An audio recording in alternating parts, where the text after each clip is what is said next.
Joshua chapter 1 from verse number 1. That's where I was beginning from today, our ministration. You're welcome, everyone who is online tonight. It's an honor to have everyone today. My name is George Mcha. It's another opportunity that the Lord has given unto us to come before Him and to understand exactly what He is doing in our day at such a time as this. I'm very grateful to the Lord for the many partners that have come joining this ministry, Warem, the World Revival Explosion Mission. We are very grateful for the different comments that we keep receiving online, and also for the hand that has been stretched forth to support the ministry, to give to this ministry, to the cause of the work of God, supporting the vision of the Lord in our midst. I want to bring this to our notice today, that Warem is a ministry that the Lord has set up in this day to be able to open the eyes of everyone to the revelation of God in this last day, in the days that we are in, the end of times, when the Lord is culminating everything. Last Sunday I was here talking to us about the image of the Lord, and I was explaining much about what exactly the Lord wants of us as the church and as His children, what He wants us to do really, how He wants us to reflect Him, and also to reflect Him very well and very perfectly. That everything that we do it according to the standard of the Lord. That's the image. According to how the standard of the Lord is. And Warem, as a minister, we have come and taken that path of excellency and excellency alone. And therefore we have plans of being able to modify and build up a very wonderful studio, our studios, which we use for casting our ministrations and through our viewers and everyone who follows us on our pages, to modify everything. So we shall be needing a lot of equipment, a lot of things. But I want to give thanks to everyone who has been able to give to this ministry, and also use the same opportunity to call upon each and everyone who feels like you want to be a blessing, you want to be blessed also, to be part of this which the Lord is doing. You can be able to give to this cause. You can be able also to send in your contribution to this cause, so that we can get blessed corporately. I'm going to be giving us the numbers on which you can be able to give. Just in case you are maybe on Airtel, the number is 0750 776 942. Airtel 0750 776 942, in the names of Gillian Nseko. And then for some of us who are on MTN, you will be able to give on 0788 023 107. I repeat that again, MTN 0788 023 107, in the names of Samuel Kwesiga Samuel. Those are the numbers that you can be able to use to send in your support. We need to buy a camera, our own camera. We need to buy better lights. We need to buy a lot of things. We need to buy equipment. Let me use that word. We need to buy equipment that we can be able to boost. That can be able to boost this to a better picture, so that you can receive the best sound, you can receive the best picture, and receive the best of everything.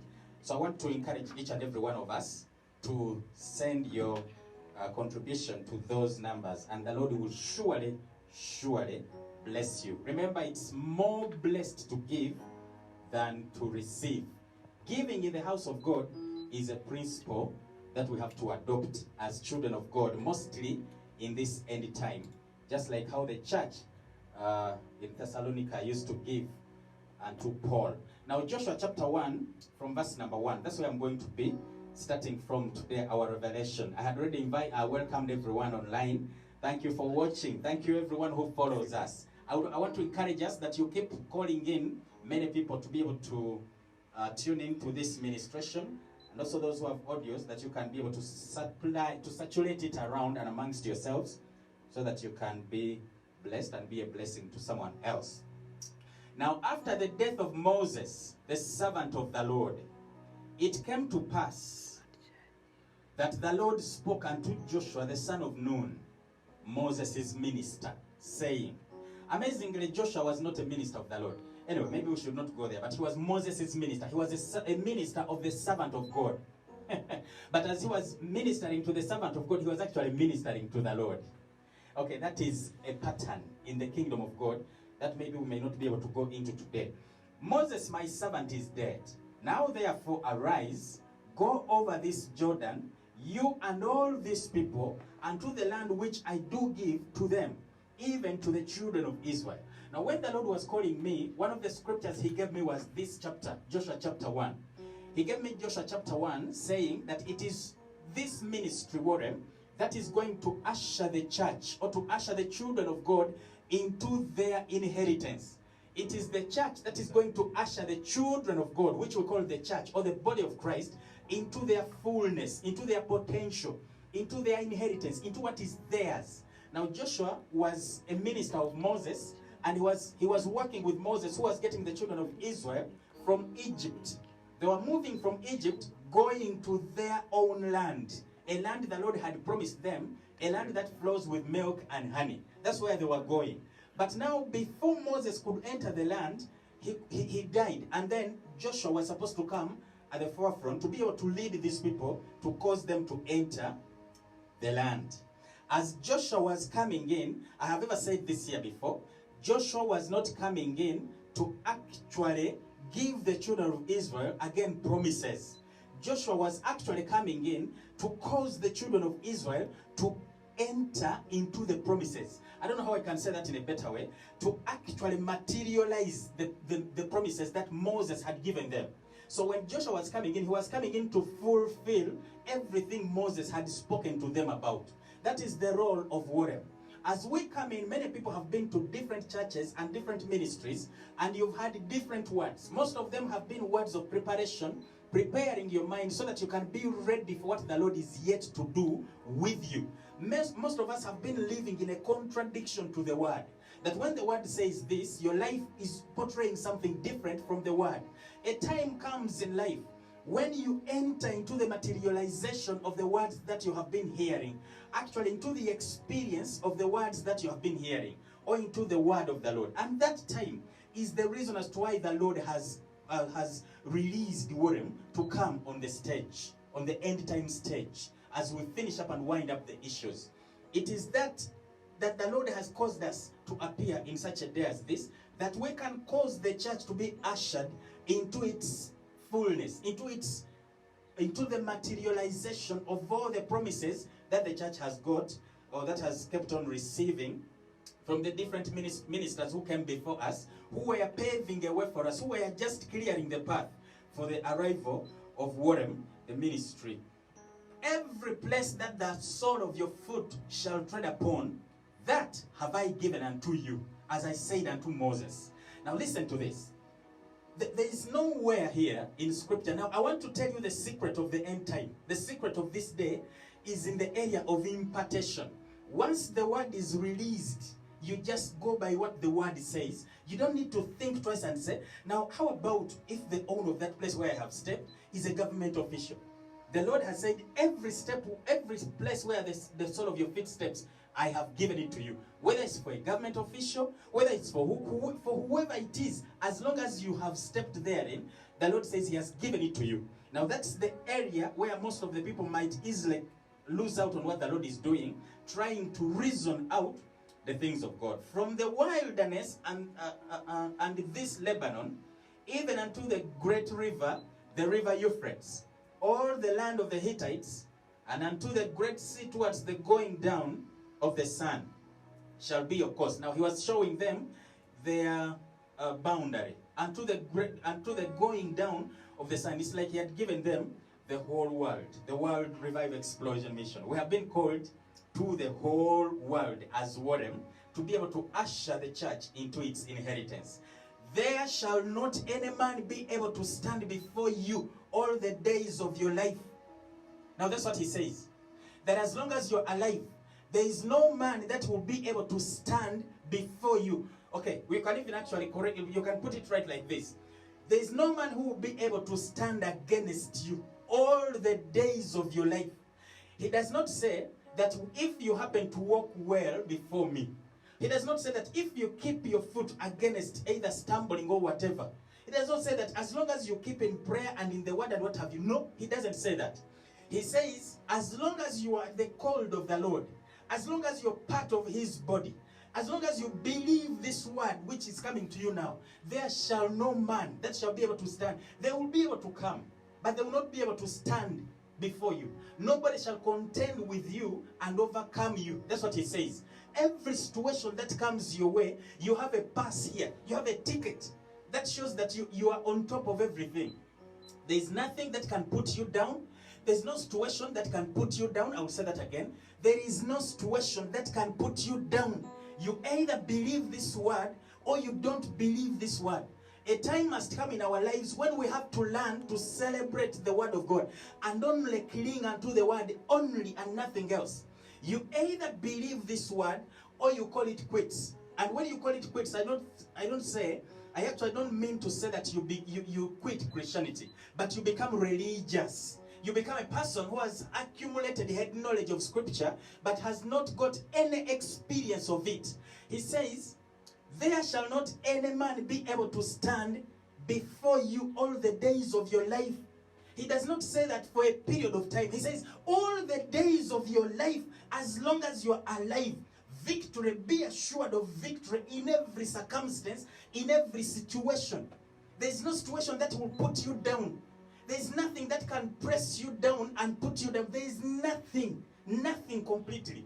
There's no situation, there's no circumstance. There's no one who can come against you and overcome you and win you. There is no one. There is no situation. There is nothing.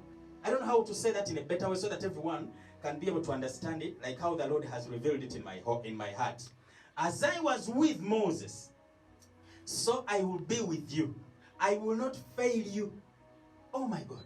Did you hear that? He says, I will not fail you. The Lord committing himself that he will not fail you. You know what that means? He's committing himself to be very faithful and loyal unto you, the Lord, that he will never fail you. So if you have been complaining, maybe to a certain extent, that maybe the Lord has not been very faithful to me, that's a contradiction to his word. And as long as it is a contradiction to his word, it is not his word. You know? So there is no reason as why you should pattern your life after a contradiction. Of course, there will always be voices that come to you, showing you reality on the ground that this has not worked like how you want. This has not gone like how you wanted it to go. This has not like materialized like how you wanted it to materialize. But he says, I will not fail you. And I will not forsake you. He will never leave you alone. He will never fail you. There are people who can fail. There are people you can trust and they fail you. And they disappoint you. But not for him, he says, I will not fail you. That's verse number 5. I will not fail you, not forsake you. So there's not a time that he will never be close unto you. Now he says in verse number 6, be strong and of a good courage. Now that's your part. That's the part you have to play. You have to be strong and of a good courage. You have to be courageous. Other versions say, be courageous. Be strong and of a good courage. That's what he says. Amidst the many things that come to weaken you down or to pull you down or to keep you down, he says, be strong. Be strong and of a good courage. What's the meaning of the word courage? Courage is the silent voice that speaks from within you, telling you that no matter what is going on, don't worry, the Lord is with you. You will go through this. That is what they call courage on the inside. It's a still small voice within you, but it is that voice of courage. Now he says, be of good courage and be strong. Be of good courage. I can look, anyway, maybe if I put on those glasses. He says, be of good courage, for unto these people shall you divide for an inheritance the land which I swear unto their fathers to give them. There's a promise that the Lord is keeping. there's a promise that he promised that he is keeping, that he promised our fathers to be able to give them a land, a certain land, to be able to give them a certain dominion, to be able to give them a certain authority, that they will be on top of each and every other thing.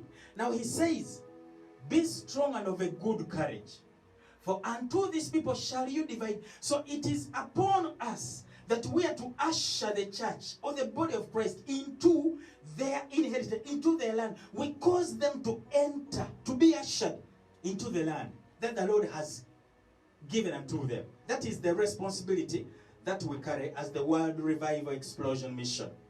Now here it says that be of good courage, for unto these people shall you divide for an inheritance the land. For an inheritance. Now that means, you see, most of the parents, if you're a parent, most of the parents are working hard to see that their children will get an inheritance when they exit, when the parents exit, or when they die. But now here he says there is another inheritance that the Lord wants to give to his people. To give to his people. Those whose focus. Now he says in a certain chapter in Colossians chapter 3, he says that you should think of the things of heaven. I'm using the Message version. That think of the things of heaven. Think of the things of heaven only. That's in Colossians chapter 3. That's what he says. Now to those who have chosen to stick their minds unto the things of heaven, there's an inheritance. And in heaven there's no moth. There's no moth. There's no nothing. There's no rats that they can easily destroy what the Lord has given unto you. So there's an inheritance that he's giving unto you. Now he says in verse number 7, the only thing you have to do is this. The only thing you have to do, only be you strong and very courageous. You see what he's cultivating here? There's a courage that he wants me and you to put on. There's a garment of courage. There are situations that what will help you go through them is courage, not a feeling, not anything else, not finances, not what, but courage. You will go through them by courageously. It's only courage that will carry you through certain things. If you happen not to be courageous, you will be ushered on the stage, but certain things will need courage for you to be ushered into them. Let me say that again. There are certain levels, even in the Lord, that will need courage for you to be ushered into them. I now can see where the Lord is leading. You know, where the Spirit of God is leading us. There are situations in life, or where we are going, like where we are headed. We are just next to the door. There is a door that is about to be opened. We are about to be ushered into a certain door. But he says, where we are heading, verse 7, only be you strong and very courageous, that you may observe to do. Now he's giving you a key. He's giving you a key. He says, only be you strong. Be strong. That you need certain strength. You need to be strong in certain. You know, there are sometimes when issues come your way, and when you hear a certain report, fear grips you. Fear grips you that you start looking around, trying to look for help. Like how Peter was when he had left the boat and walking on water. He looked at the situation of the storm that was coming, and fear gripped him, and before he knew it, he was sinking and had to call upon the Lord to help him. There are situations like that always when we try to come out of this boat and exercise the words of this life. There are some times when we hear a storm coming from somewhere, and before you know it, fear grips you and you start sinking again. The sinking is in the area of doubt. That you start doubting these things, and you become demoralized, and before you know it, you're on ground zero again. That's why here he's warning you in verse 7. He says, only be you strong and very courageous. That even when the storm is very, very strong, you will be able to go through it courageously. You will be able to maintain a focus. You will be able to remain single-eyed. Even when there are many voices that are calling you on every side, voices showing you things that are reality on the ground, you'll be able to go through them without fear or without wavering, but being very courageous and very strong. That's what it says, that only be you very strong and very courageous, that you may observe to do according to all the law. According to all the law. That's what he says here. According to all the law, which Moses my servant commanded you. Now, this is where I enter into Revelation. When he says that, be you strong and very courageous, that you may observe to do according to all the law. He's actually not talking about the 10 Commandments. He's not. He's not talking about, don't do this, don't do this, do this, do this, don't steal, don't do. He's not talking about that. Because we are not living in Moses' generation. So relevance here has to come to today. If you have ever had any word from me or from another man of God, you have had any word that they have told you, any instruction that you have received from a man of God, or from this ministration, or from these ministrations that we keep putting, he says, observe to do according to all the law, which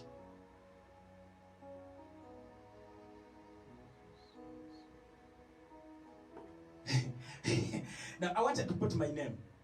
Instead of Moses, I wanted to put my name, George. Which George, my servant, commanded you. Relevancy. We bring it into the now.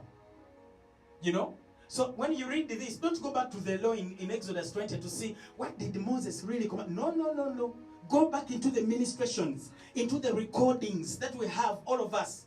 Into the different recordings, or the voice clips, or the different kind of stuff that we put on our page and what have you. Go through them again and hear instruction and do according to all that you are commanded. You know, that's what he says. Turn not from it to the right hand or to the left, that you may prosper wheresoever you go. Now this is where seriousness is cultivated, ladies and gentlemen. There's a time when you move from the reception desk of a wedding and you take off the veil and you start becoming a woman now who is going to cook. You don't cook in the veil. You don't cook when you're in the veil. There's a time when we are doing things but when we are under the veil. But a time comes when we take off the veil and we become original. That you come to know that, okay, the other time, the ear was actually in the veil, but I didn't know that the ear had a mistake on it. You know? So you start learning what to do and what not to do. What to bear and what not to bear. And you make radical decisions accordingly. Accordingly. When the servant of God stands before you to tell you the word of the Lord, and you choose to ignore the word he has told you and you go to seek the Lord, you will actually be doing the right thing, but not according to the pattern of the Lord. Because the Lord will always come to you through his minister, through his servant. Through his servant, through his minister. If you don't recognize the minister as the Lord himself, you have actually gone off the pattern. So you will seek God until when the cows come home. When actually the Lord has come to you through his minister. Can I stop at that? Let me read this again. Only be you strong and very courageous, that you may observe to do according to all the law, which Moses my servant commanded you.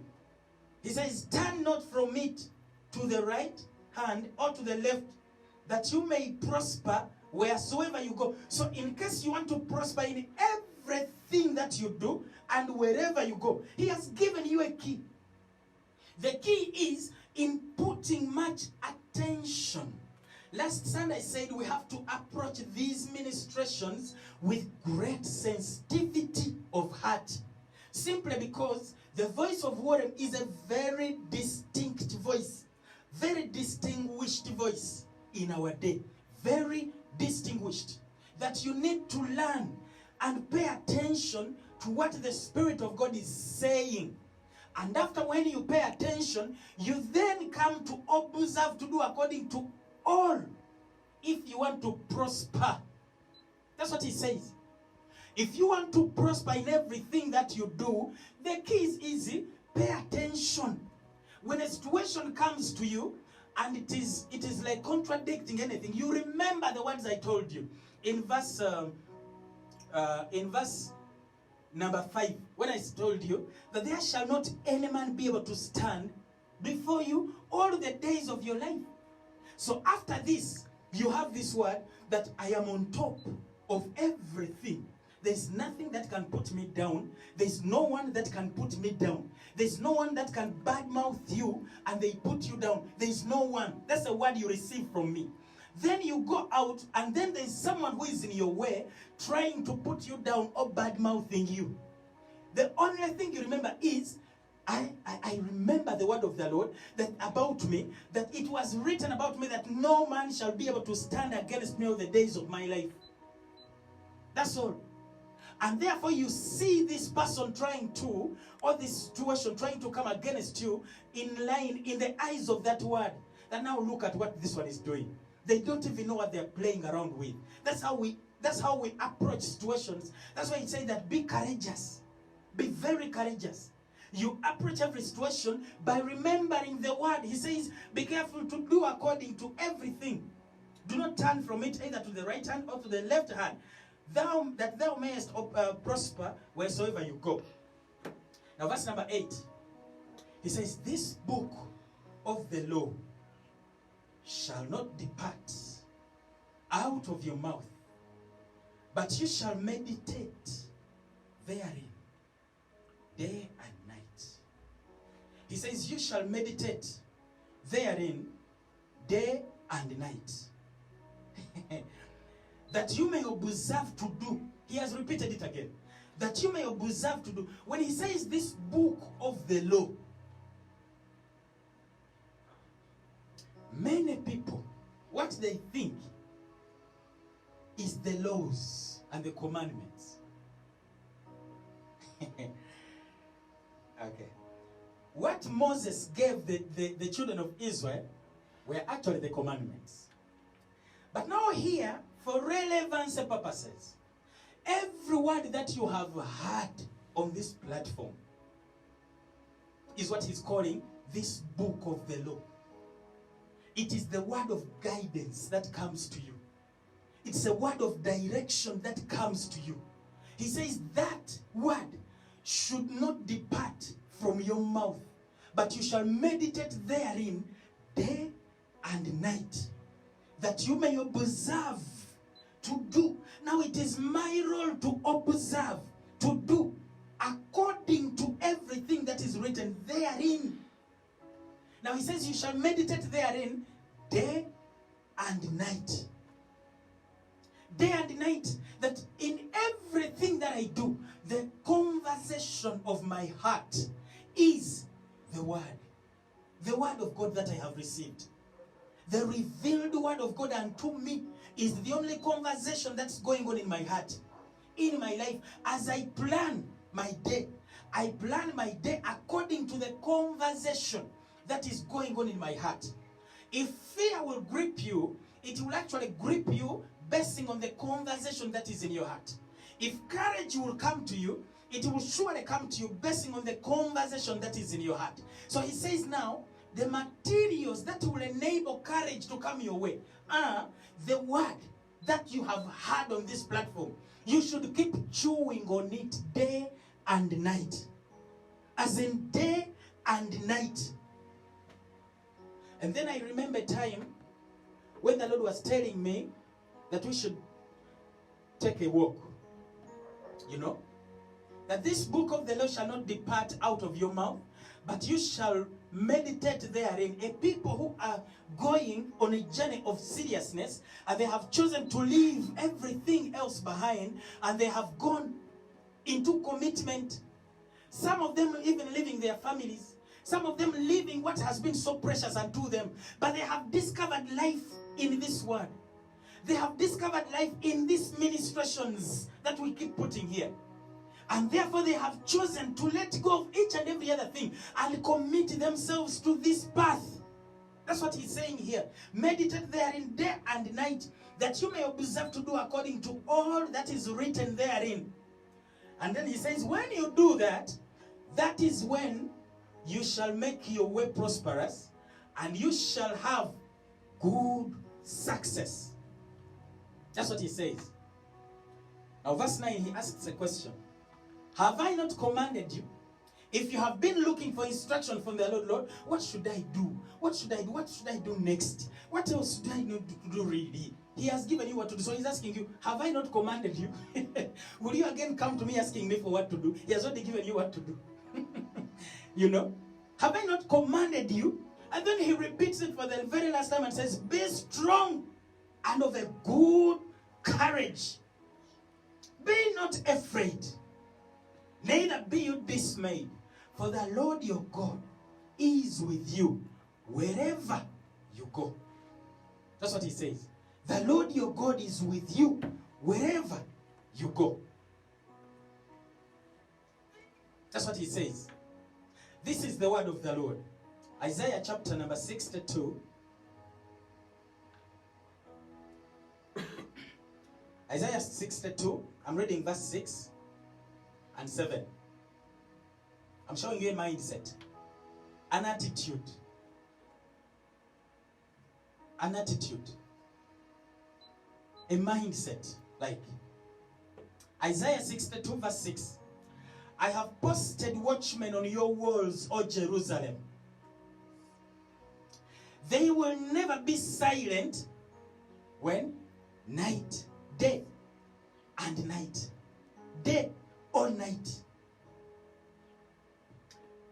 This book of the law shall not depart out of your mouth, but you shall meditate therein day and night. I have posted watchmen on your walls, O Jerusalem. They will never be silent day or night. I don't know whether I'll get someone who will come with me when it comes to this. I really don't know. But I'm looking at the people who have chosen to leave each and every other thing and follow this pattern faithfully, no matter what.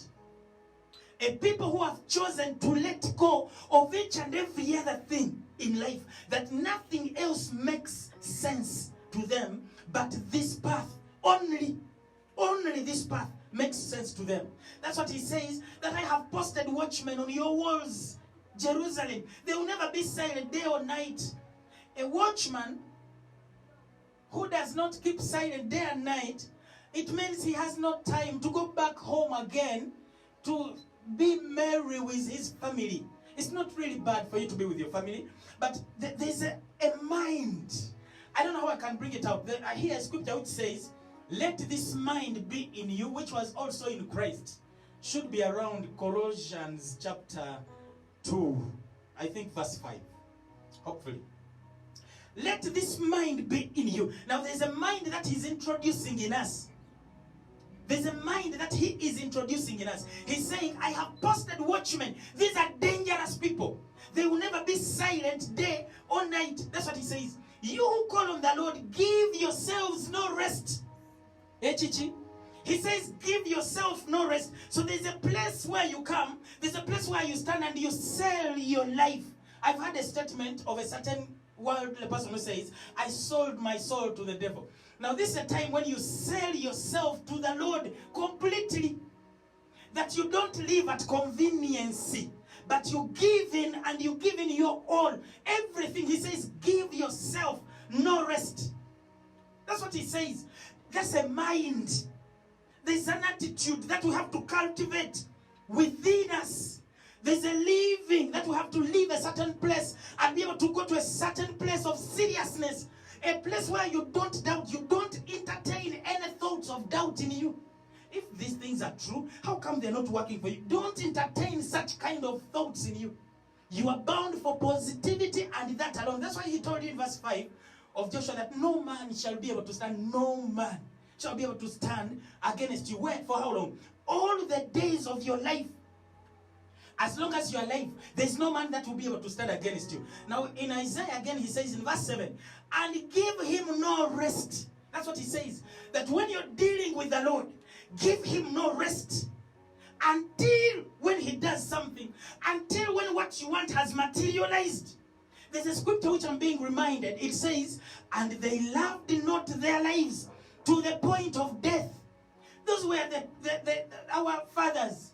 They did not love their lives until to the point of dying. That if it means losing my life, I have gone. That's what it means to sell your life. You sell it that if it is perishing, let it perish. After all, I have sold it. You don't pay attention. If you have something and you're selling it to someone and they buy it, then your heart withdraws from it. It's no longer yours because it has been sold. La Kosila. Did you hear that? I'm being reminded of the scripture. Should be in the book of Corinthians, chapter 3, which says that our lives, verse 16, our lives were bought. They are bought at a price. They are not, our lives are not ours. They are for the Lord. Our lives have been bought. Our lives have been, we belong to him. We belong to him and him alone. This is the time when you wake up from the group and say, no matter if anybody else does not believe these words, I have come to believe them. I am here to believe them. I am here to do exactly like how he's telling me to do. Let me wind up with this. And give him no rest till he establishes Jerusalem and makes her a praise of the earth. There is a time when the church should be the praise of the earth. That time is we are just about to enter into it. Start working out for it. Because the time is coming, if you're listening to me, you're going to be the praise of the whole earth. Trust me. Many things shall pass away, but the word of the Lord shall not pass away. If he has promised that the church shall be on top of all things, the mountain of the Lord, wait for that time. It is coming, and we have approached the door. I see people putting off their shoes to enter. Actually, we have approached the door and we are being ushered into that time. It is now that the biggest of the world, those whom we have been knowing in the world that they're the biggest shots in the world, they are crumbling. They're actually crumbling. I said they are crumbling, and the church is taking. Whenever there is a falling, there's a rising up. I don't know whether I should even say that again. Whenever there's a falling, there's a rising up. Now, some of you don't even know what is going on. Watch the news, not with the mind of trying to see how cholera, it's called corona maybe, that corona thing, where it has reached. Don't watch with that mind. Corona has nothing to do with you. But watch the news with the mind of, is there any prophecy here that is being fulfilled through the news? You will see a lot of things. Isn't it amazing to see that the big man of Facebook is now operating in losses? That in a week he has lost $7.2 billion? What do you make of that? Anyway, let me not take you into the interpretation of prophecy. Our time is already fast spent. I want to thank each and every one of us who have taken the initiative to be online tonight. It's an honor always to be speaking to the world and to the nations. I want to encourage each and every one of us once again to catch me up on Sunday as we reveal and as we delve deep into the heart